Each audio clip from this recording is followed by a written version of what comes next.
The views expressed are solely those of the speaker and not necessarily those of Paltalk.com, AVM Software, or its advertisers.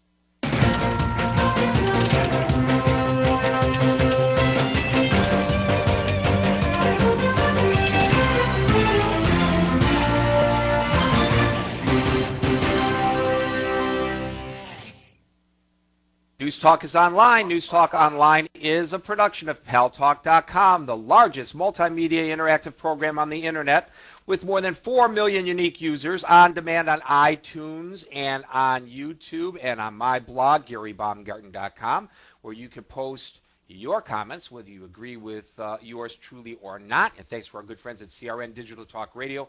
We're syndicated to an additional 12 million households. Welcome to the show. Well, today at about 4 o'clock Eastern time, an hour ago, I decided, I don't know what I want to talk about today. A little unfocused maybe. So I sent out IMs on Paltalk to a bunch of people who were on my list, thinking that I'd get 2 or 3 suggestions. I got more than 100 suggestions back on what to talk about today. And I got so many of them that, poof, it blew me off of Paltalk. You know, when they designed this program, they never expected that anybody within a 5-minute period was going to get 100 IMs back. Boom, boom, boom, boom, boom, boom, boom, boom, boom. I think the servers thought that they were under attack, and they shut down my Paltalk account to protect me, because that's what it looked like, a denial of service attack. In fact, our chief technical officer was standing over my shoulder when all that was happening. He went, holy, well, I won't say exactly what he said, G-rated room. He says, I've never seen that before. I said, well, these are my people. And when I ask them for their help, they come with their help. And so I want you guys to put your hands up and tell me on microphone what it is you wanted to talk about when you IM me back. Maybe we'll do this on a fairly regular basis. Wouldn't that be pretty cool? Let me give you a couple programming notes before we get into it. Tomorrow at 8 o'clock New York time in the morning, come back to News Talk Online on Paltalk.com, which is now, by the way, open 24 hours a day, 7 days a week for your discourse pleasure. We're going to bring you live coverage of the docking of the Soyuz space capsule with the International Space Station, live right here. At 5 o'clock New York time on Tuesday, Rusty Humphries, the very well-known nationally syndicated conservative talk show host who has made a career of attacking terrorism, will be here. I've invited Rusty on my show because he's being threatened. There's been a fatwa issued for him. They want him dead and in a gutter in Orlando, Florida. Can you believe that? So much for freedom of speech. I don't know whether I agree with everything that Rusty has to say, but I back his right to say it, and I'm going to show how I back his right to say it by bringing him on this show, because we will not be intimidated by people like that. If I disagree with him, I'll tell him, by the way.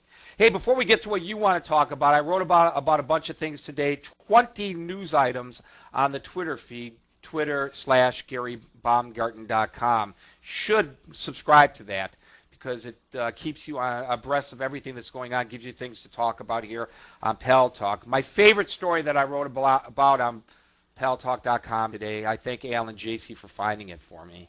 This is pretty amazing. Dick Cheney says we need to waterboard them varmints, them terrorists. No, no, no. It isn't waterboarding that works. It's chocolate chip cookies. Now, I'm not kidding you. If you haven't had an opportunity to read this story, you should go to GaryBaumgarten.com and read it. I am not joking. Here's what happened. According to congressional testimony from a former FBI interrogator by the name of, I got his name here in the story. Anyway, Ali Soufan, S-O-U-F-A-N. This is going to be in Time magazine tomorrow. It hasn't been published yet. Ali Soufan, who used to interrogate on behalf of the FBI terrorist suspects, said that they had in their grasp Osama bin Laden's top lieutenant, or one of his top lieutenants, a guy named Abu Jandal, Jandal, Abu Jandal. They needed to interrogate him. Did they waterboard him? No. They knew he was a diabetic, so they offered him, believe it or not, sugar-free chocolate chip cookies. Respect. They treated him with respect. And how did he respond? He sang like a canary. Remember when we had FBI agent Jack Cloonan, C-L-O-O-N-A-N, on the show? He used to be an FBI agent who interrogated terrorists, and he said, torture is counterproductive. They will tell you what they think you want to hear in order to get you to stop.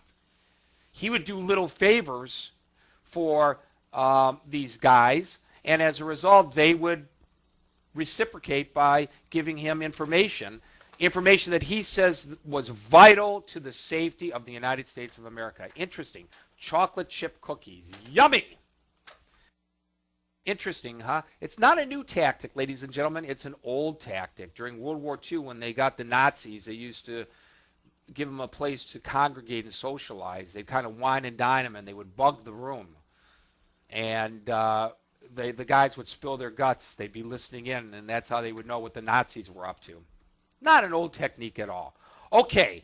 Anyway, today it's your turn to tell me what you want to talk about.